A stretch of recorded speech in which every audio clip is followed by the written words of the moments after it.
This episode, I explain deterrence theory, or what keeps Russia and the United States from blowing each other to smithereens.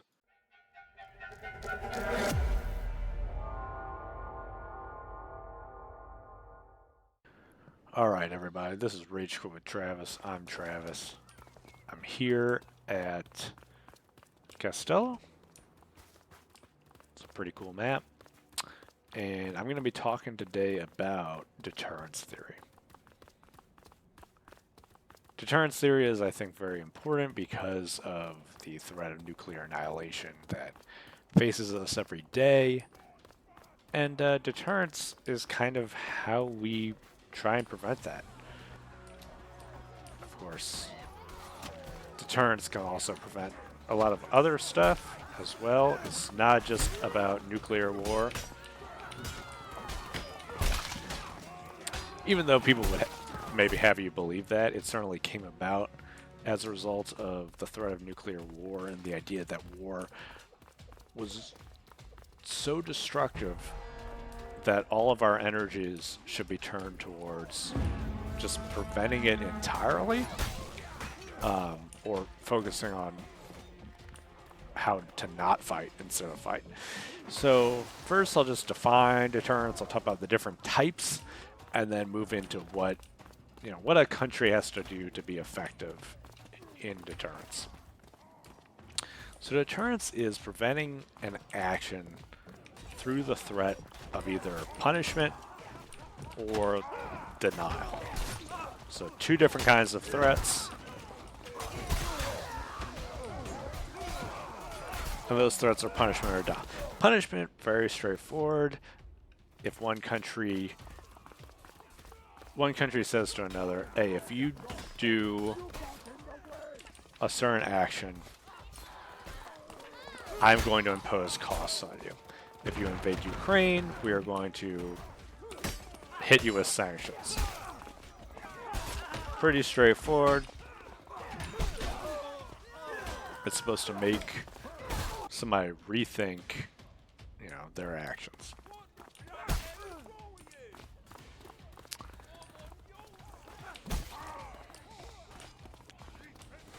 A threat of denial is simply saying, hey, if you attack us, we're going to prevent you from achieving whatever you hope to gain by attacking us. So basically, if the United States said to China, hey China, if you invade Taiwan, you are not going to be successful because the United States is going to intervene and prevent you from reunifying with Taiwan. That's an example of the threat of denial. So the two different kinds of threats, lots of real-world application. And there are different kinds of deterrence, but the main one to understand is extended deterrence versus direct deterrence, which is basically extended deterrence is the China, Taiwan, United States situation. The United States deters China on behalf of Taiwan, a third country. The United States deters Russia on behalf of Ukraine, a third country. So that's extended deterrence, and then direct deterrence. United States versus Russia in the Cold War. Don't attack us or else we are going to punish you.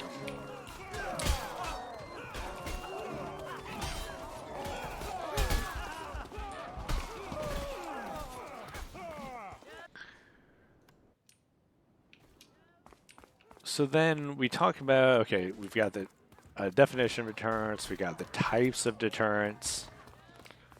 What then makes deterrence successful? How does one deter another country?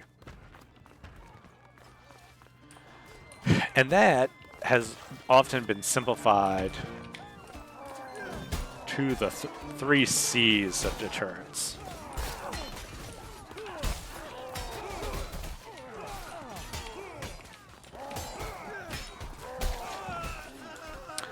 And the three C's of deterrence are credibility, capability, and communications. Now, I think that there's more to deterrence than those three things. Um, at one school I attended, the library had a big section on deterrence. All these different books by your various deterrence scholars, Schelling, Morgan, everybody. So to reduce it to those three things, I think it's a little disingenuous. But, heuristics are often helpful.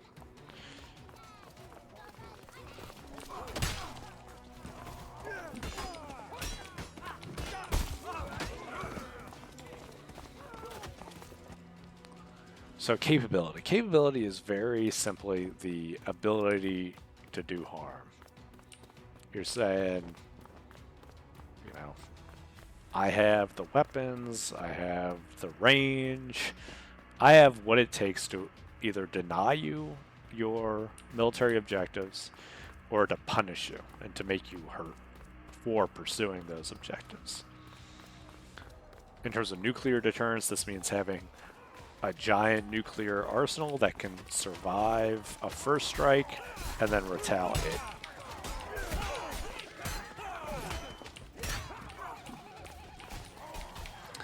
In terms of denial, this means, hey, I can beat you in a stand-up fight. You're not going to achieve what you want to achieve if you attack me. So that's what we talk about with capability. Of course, to have a deterrent effect, a capability has to be revealed to the enemy. A secret capability has no deterrent effect because the enemy is not aware of it.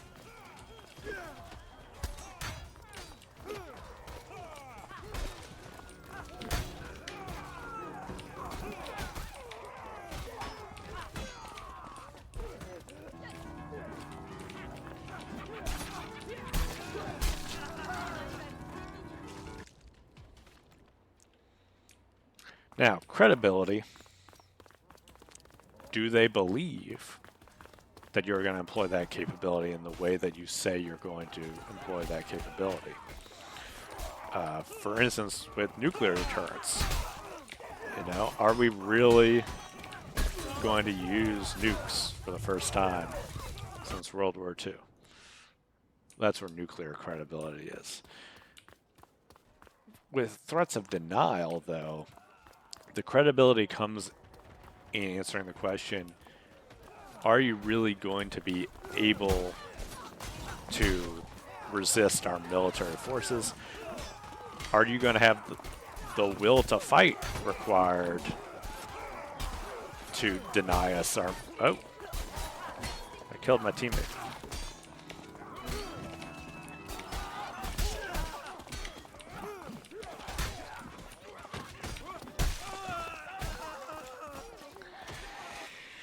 So that's credibility. Will to fight is a huge part of communicating the credibility to resist. And will to fight, I think, is something that you don't really know if a country is going to resist until it's time to do so. I mean, I have certainly never been in a position where I have to stand for something on, with the threat of death looming over me. Hopefully I won't, but, countries find themselves in that position. The Ukrainians certainly did, and they demonstrated an outstanding will to fight that I don't know if anyone necessarily predicted or did predict. Maybe others did. But that's talking about, having credibility. That's a great example.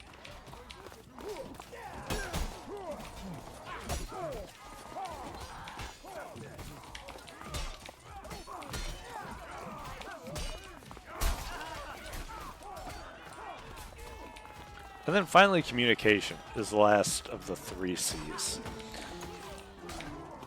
And this is something that doesn't get the attention that I think it deserves. Early deterrence scholars like Thomas Schelling talked a lot about communication. And since deterrence is a matter of perception, you would think communication, the communication of information, would be the primary way in which deterrence is carried out. So I think nowadays there's a focus on capability and credibility when there should be more of a focus on how do we effectively communicate to adversaries that we intend to deny them their objectives or punish them.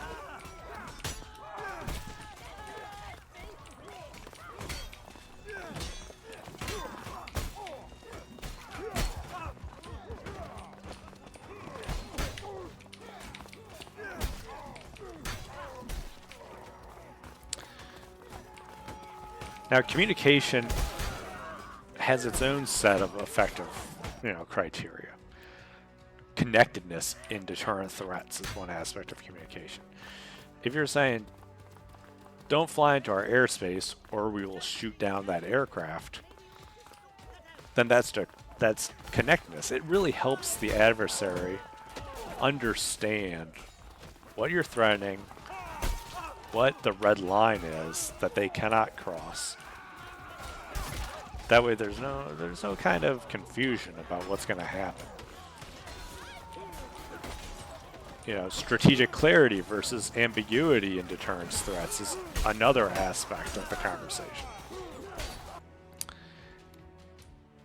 Our policy with Taiwan has often been one of strategic ambiguity, the idea being that if China doesn't know what we're going to do for sure, that actually has more deterrent value than if they know for sure that we will intervene.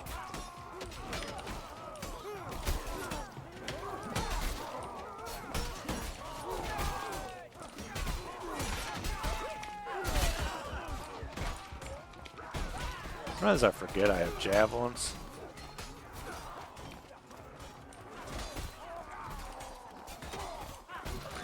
Another aspect of communication is timeliness.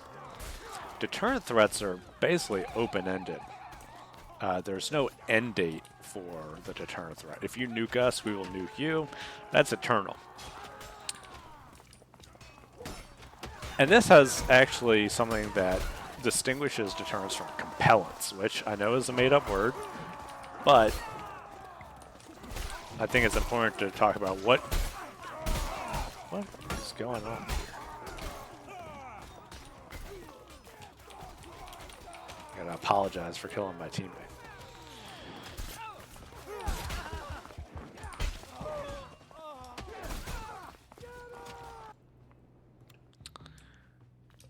So let's talk for a second about the difference between deterrence and compellence. Deterrence is attempting to stop an action that has not yet occurred. Compellence, as coined by Thomas Schelling, is trying to stop an action that is currently occurring. So if a country invades another one and you're saying, if you, until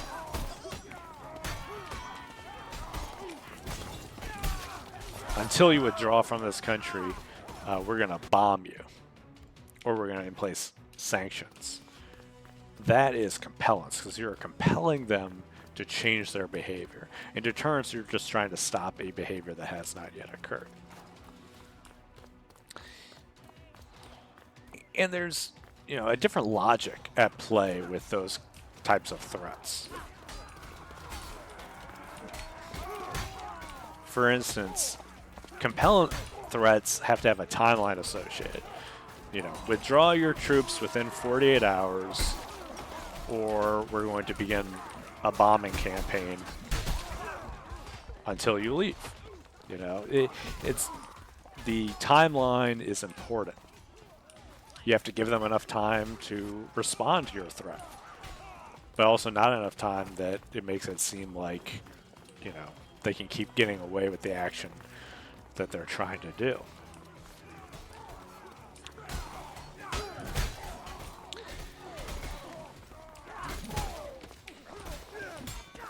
Another difference between deterrence and compellence is the fact that a country could comply with a deterrent threat and it would not actually be distinct that they didn't perform the action because of that deterrent threat.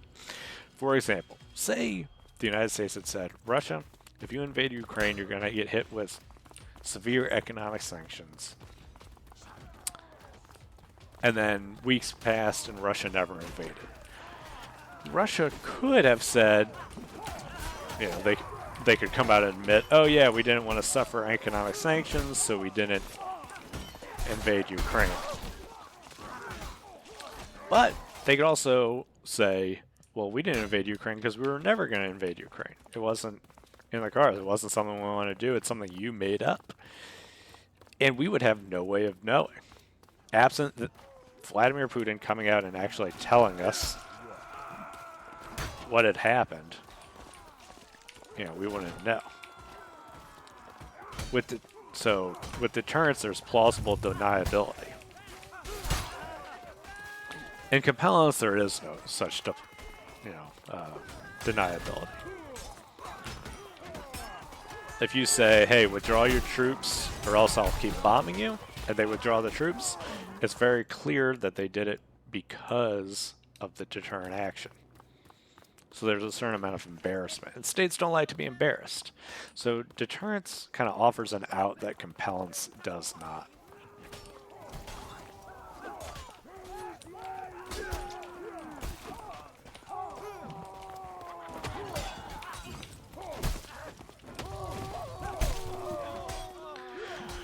So that's capability, credibility, and communication for you.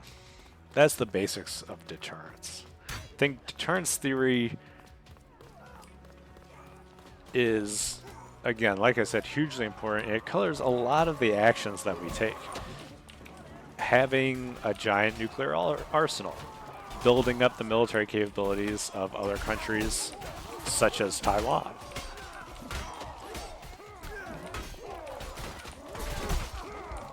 You know, all those things, deterrence has a part in. So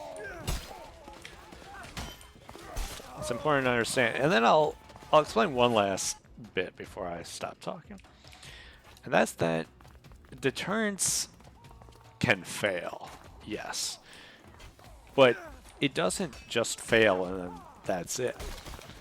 Even when deterrence fails, there's enough nuance that deterrence continues in other forms. Take, for instance, again, Russia-Ukraine. It's the easiest example to use.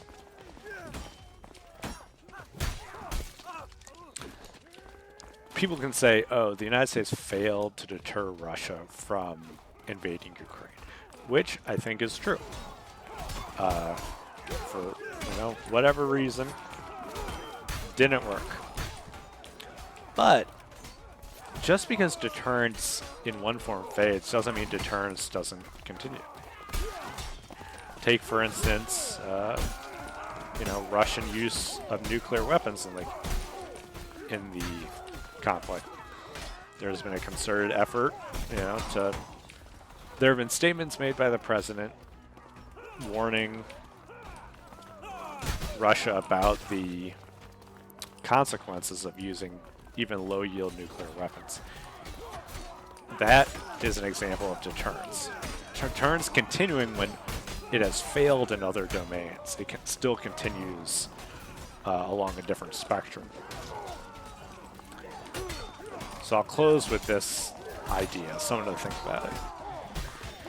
If someone says, hey, we have all these nuclear weapons that we never use, you could make the argument that we use them every single day. And that's because of their deterrent effect. Because deterrence is always at play, 7 days a week, 24 hours a day, 365 days a year.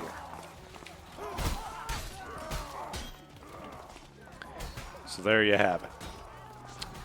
So that has been Rageful with Travis. If you like this kind of commentary on, international relations and geopolitical issues, while I both kill and am killed by men with swords and a few women, then please subscribe. It really means the world to me, and it lets me know that, you know, people like what I'm doing. I'm going to close this with a kill compilation, assuming I get any more kills, and then that'll be that. So this has been Rage Quit Travis. Thanks for watching, and please enjoy the rest of the show.